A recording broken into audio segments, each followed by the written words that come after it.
दोस्तों, एक बर्फ से ढकी सुनसान दुनिया में सिर्फ ठंड ही खतरनाक नहीं होती, खतरा उन 3 दिलों में भी पलता रहता है। एक माँ, उसकी बेटी और एक भागा हुआ सैनिक। एक तरफ माँ अपनी बेटी को हर कीमत पर बचाना चाहती थी, वहीं बेटी पहली बार किसी बाहरी इंसान के लिए अपने भीतर नई भावनाएं महसूस करने लगती है। लेकिन जब सर्वाइवल, जलन और अकेलापन एक ही टेंट के अंदर बंद हो जाए, तब प्यार भी धीरे धीरे डर में बदलने लगता है। आज की कहानी धीरे धीरे ऐसे साइकोलॉजिकल मोड पर जाती है जहां कोई दुश्मन साफ दिखाई नहीं देता, लेकिन हर फैसला दिल को भारी कर देता है। वीडियो को अंत तक जरूर देखिए, क्योंकि आखिरी ट्विस्ट आपको अंदर तक डिस्टर्ब कर सकता है। कहानी की शुरुआत साइबेरिया के सब आर्कटिक इलाके से होती है। ये इलाका काफी सुनसान होता है और वहाँ चारों तरफ बर्फ ही बर्फ फैली होती है। यहाँ मिशेल नाम की एक औरत बताती है कि जब उसका जन्म हुआ था तब एक शमैन ने कहा था कि ये लड़की श्रापित है और ये जिसकी भी देखभाल करेगी उसे नुकसान पहुंचाएगी। यही बात मिशेल के मन में इतनी गहराई से बैठ चुकी थी कि वो हर रिश्ते को डर की नजर से देखने लगी थी। मिशेल अपनी बेटी येरिन के साथ सब आर्कटिक क्षेत्र में कैंप लगाकर रह रही होती है। यहाँ उनके अलावा और कोई नहीं रहता, क्योंकि इस इलाके पर रूसी सैनिकों का कब्जा है। मिशेल पहले अपने कबीले के लोगों के साथ रहती थी, लेकिन किसी कारण वो अपनी बेटी के साथ एक दूर इलाके में आ गई। वो समय समय पर अपना कैंप बदलती रहती है ताकि सैनिकों के हाथ न लगे। इस जगह का मौसम इतना कठोर है कि हर दिन जिंदा रहना अपने आप में संघर्ष है। यहाँ के ठंडे और बर्फीले माहौल में जिंदा रहना बेहद मुश्किल होता है। यहाँ तक कि खाने के लिए भी उन्हें हर दिन संघर्ष करना पड़ता। येरिन ने अपना पूरा जीवन अब तक ऐसे ही बिताया है, लेकिन उसके भीतर हमेशा बाहर की दुनिया को देखने की इच्छा बनी रहती है, और शायद इसलिए उसकी नजरों में अक्सर जिज्ञासा दिखाई देती है। उन्होंने कुछ कुत्ते भी पाल रखे हैं ताकि शिकार में मदद मिल सके, लेकिन उनमें से एक कुत्ता बीमार पड़ जाता है, इसलिए मिशेल उसे दर्द से मुक्त करने के लिए उसका जीवन समाप्त कर देती है। इस कठोर वातावरण में कई बार भावनाओं से ज्यादा सर्वाइवल जरूरी हो जाता है।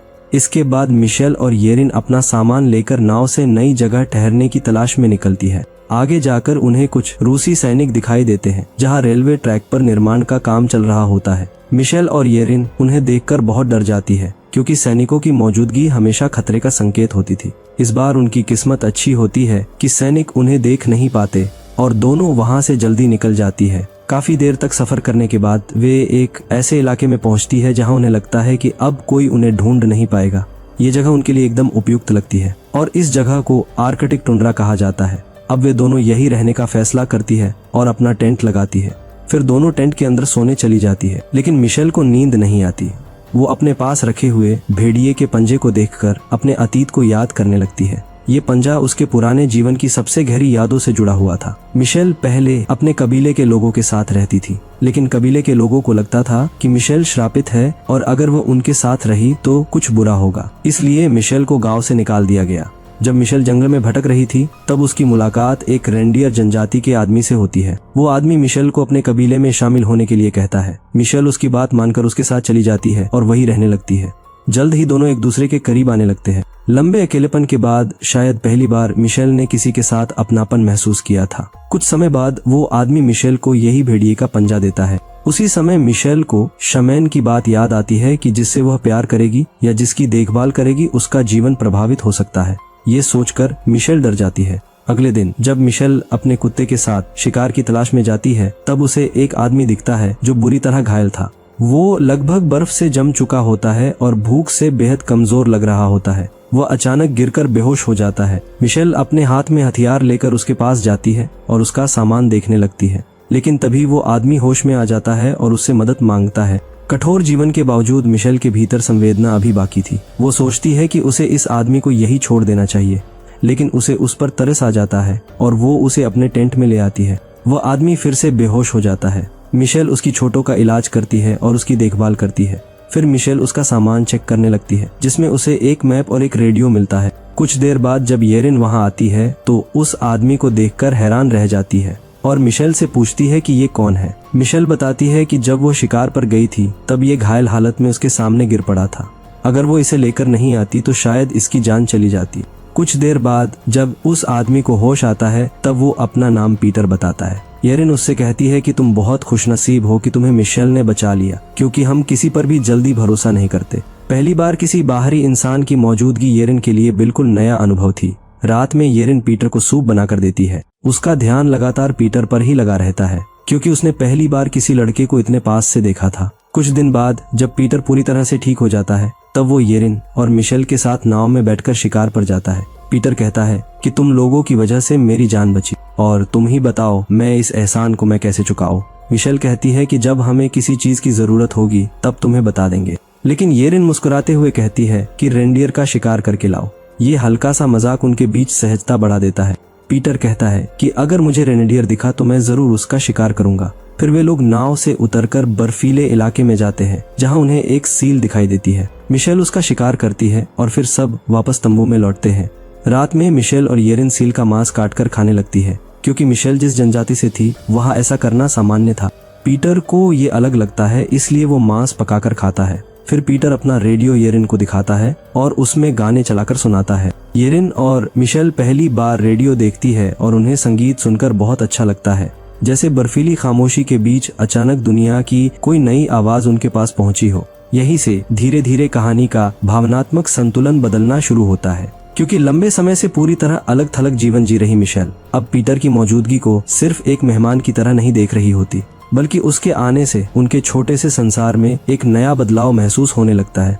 कुछ देर बाद मिशेल पीटर से पूछती है कि वो इस बर्फीले इलाके तक आखिर पहुंचा कैसे, क्योंकि इतनी दूर तक कोई सामान्य इंसान बिना वजह नहीं आता। पीटर थोड़ी देर चुप रहता है, जैसे पुराने अनुभवों को शब्दों में बदलना उसके लिए आसान ना हो। फिर वो बताता है कि उसके गांव में रूसी सैनिक आए थे। उन्होंने कई लोगों को पकड़ लिया था और जबरन काम करवाने के लिए उन्हें अपने साथ ले गए। वहां उनसे कठिन मजदूरी करवाई जाती थी और पीटर भी उन्हीं में से एक था। लेकिन एक दिन मौका मिलते ही वो वहां से भाग निकला। कई दिनों तक बर्फीले इलाकों में भटकता रहा, भूखा प्यासा चलता रहा और आखिरकार यहाँ तक पहुँच गया। उसकी बातों में थकान भी थी और डर भी, क्योंकि उसे पता था कि अगर सैनिकों ने उसे फिर से पकड़ लिया तो शायद इस बार बच नहीं पाएगा। मिशेल उसकी बातें ध्यान से सुनती है, लेकिन उसके चेहरे पर भरोसा अभी भी पूरी तरह नहीं आता। पीटर कहता है कि अगर सैनिकों ने मुझे देख लिया तो वे मुझे छोड़ेंगे नहीं। इस पर मिशेल शांत स्वर में कहती है कि मौसम सामान्य होने तक तुम यहाँ रह सकते हो, लेकिन बाद में तुम्हें यहाँ से जाना होगा। उसके शब्द साफ थे, मदद दी जा सकती है लेकिन दूरी बनी रहनी चाहिए। येरिन ये सब सुन रही थी, लेकिन उसके चेहरे पर अलग ही जिज्ञासा दिखाई देती है, क्योंकि उसके लिए पीटर सिर्फ एक भागा हुआ आदमी नहीं, बल्कि बाहरी दुनिया से आया पहला इंसान था जिससे वह खुलकर बातें कर सकती थी। एक दिन वो पीटर से कहती है कि उसके बालों में कंघी कर दे, क्योंकि पहले उसकी माँ ऐसा करती थी लेकिन अब कम करती है। ये एक साधारण बात लगती है, लेकिन इसी छोटे से पल में दोनों के बीच एक भावनात्मक निकटता बनने लगती है। पीटर मुस्कुराकर उसके बालों में धीरे धीरे कंघी करता है। येरिन चुपचाप बैठी रहती है। उसके चेहरे पर पहली बार अलग तरह की सहजता दिखाई देती है। उसी समय मिशेल ये सब देख रही होती है। बाहर से वो कुछ नहीं कहती, लेकिन उसके भीतर हल्का असंतुलन शुरू हो चुका था, क्योंकि इतने वर्षों तक जो रिश्ता सिर्फ माँ और बेटी के बीच सीमित था, अब उसमें तीसरा व्यक्ति शामिल हो चुका था। अगली सुबह पीटर बिना पूछे मिशेल की बंदूक लेकर शिकार के लिए निकल जाता है। उसका इरादा था कि वो येरिन से किया हुआ वादा पूरा करे और रेंडियर लेकर लौटे। वो काफी दूर निकल जाता है। कुछ देर बाद उसे बर्फ के बीच रेंडियर दिखाई देता है। वो निशाना साधने ही वाला था कि तभी अचानक उसे सैनिकों की आवाज सुनाई देती है। कुछ रूसी सैनिक उस इलाके में पहुंच चुके होते हैं। पीटर तुरंत छिपने की कोशिश करता है, लेकिन सैनिक उसे देख लेते हैं। माहौल अचानक तनावपूर्ण हो जाता है। सैनिक उसे पकड़ने की कोशिश करते हैं। पीटर संघर्ष करता है, तेजी से प्रतिक्रिया देता है और मौके का फायदा उठाकर खुद को छुड़ा लेता है। भागते समय वो उन सैनिकों का कुछ सामान भी उठा लेता है ताकि आगे काम आ सके। वो किसी तरह बचकर वापस लौट आता है। उसकी सांसें तेज चल रही होती है। लौटते ही साफ हो जाता है कि वो सिर्फ भागा हुआ आदमी नहीं, बल्कि बहुत तेज, सतर्क और हालात समझने वाला इंसान भी है। उधर मिशेल येरिन से बात करती है। वो कहती है कि तुम्हें पीटर से इतनी बातें नहीं करनी चाहिए, हम उसके बारे में सब कुछ नहीं जानते। बाहर से ये सावधानी लगती है, लेकिन उसके भीतर एक छिपा हुआ डर भी था, कहीं येरिन उससे दूर ना हो जाए। येरिन उसकी बात सुनती है, लेकिन ज्यादा प्रतिक्रिया नहीं देती। अब उसकी सोच बदलने लगी थी। वो पहली बार अपने सीमित संसार से बाहर देखने लगी थी। कुछ देर बाद पीटर वापस लौटता है और बताता है कि वह खाने का सामान लेकर आया है। येरिन ये सुनकर खुश हो जाती है। उसके चेहरे पर साफ उत्साह दिखाई देता है। अब दोनों एक दूसरे के साथ ज्यादा समय बिताने लगते हैं। कभी बातें, कभी छोटे काम, कभी बाहर बैठना। धीरे धीरे ये निकटता स्वाभाविक बनती जाती है। मिशेल ये सब देखती रहती है, लेकिन उसके भीतर पुरानी यादें फिर से जागने लगती है। उसे अपना अतीत याद आता है, जब वो अपने पुराने कबीले में वापस पहुंची थी। वहां पहुंचकर उसने देखा था कि पूरा इलाका उजड़ चुका है। चारों तरफ सन्नाटा था। बर्फ पर संघर्ष के निशान दिखाई दे रहे थे। सब कुछ खत्म हो चुका था। फिर उसने अपने साथी को देखा जो बंधा हुआ था। उसने मिशेल को देखते ही छिप जाने का इशारा किया। उसकी आंखों में साफ डर था। कुछ ही पल बाद सैनिकों ने उसकी जान ले ली। मिशेल सब कुछ छिपकर देखती रही, वो कुछ नहीं कर सकी। यही वो क्षण था जिसने उसके भीतर भरोसे की जगह स्थायी डर भर दिया था। उसी दिन से उसने तय कर लिया था कि किसी पर भरोसा करना खतरे से खाली नहीं। फिर उसे उसी जगह एक छोटी बच्ची मिली, अकेली, असुरक्षित और बिल्कुल असहाय। शायद उसी पल उसने फैसला किया कि चाहे दुनिया कितनी भी कठोर क्यों न हो, इस बच्ची को वो अकेला नहीं छोड़ेगी। वही बच्ची आगे चलकर येरिन बनी। अब वर्तमान में लौटकर मिशेल अपनी बेटी को देखती है, लेकिन अब येरिन पहले जैसी नहीं रही। उसकी दुनिया बदल रही थी और यहीं से कहानी धीरे धीरे अगले सबसे बड़े मोड़ की तरफ बढ़ने लगती है। अब कहानी उस मोड़ पर पहुंच चुकी थी जहां तीनों के बीच की दूरी लगभग खत्म हो चुकी थी, लेकिन इसी नजदीकी के भीतर आने वाला तनाव धीरे धीरे गहराता जा रहा था। बाहर बर्फ पहले जैसी ही शांत थी, लेकिन उनके छोटे से संसार के भीतर भावनाएं लगातार बदल रही थी। धीरे धीरे येरिन और पीटर एक दूसरे के और करीब आने लगते हैं। अब उनके बीच बातचीत पहले से ज्यादा सहज हो चुकी होती है। येरिन पीटर के साथ बैठकर बाहर की दुनिया की बातें सुनती है और हर नई बात उसके लिए किसी अनजानी खिड़की की तरह खुलती जाती है। पीटर भी अब सिर्फ मेहमान नहीं रह गया था, वो उनके रोजमर्रा के कामों में मदद करता, शिकार में साथ जाता और धीरे धीरे उसी माहौल का हिस्सा बनता जा रहा था। मिशेल बाहर से सब कुछ सामान्य बनाए रखने की कोशिश करती है, लेकिन वो साफ महसूस कर रही थी कि येरिन अब उसके संसार के भीतर सीमित नहीं रही। उसके मन में पहली बार भविष्य की कोई अलग दिशा बनने लगी थी। समय बीतता है और मौसम बदलने लगता है। इसी दौरान ये स्पष्ट हो जाता है कि येरिन गर्भवती है। ये खबर कहानी के भावनात्मक स्तर को पूरी तरह बदल देती है। येरिन के चेहरे पर डर कम और उम्मीद ज्यादा दिखाई देती है, क्योंकि उसके लिए ये सिर्फ एक नई जिम्मेदारी नहीं बल्कि एक नई जिंदगी की शुरुआत थी। पीटर भी इस बात को गंभीरता से लेता है। वो समझ जाता है कि अब यहाँ रुकना आसान नहीं होगा। इस कठोर इलाके में भविष्य सुरक्षित नहीं है। इसीलिए दोनों मिलकर फैसला करते हैं कि उन्हें अब इस जगह को छोड़ देना चाहिए।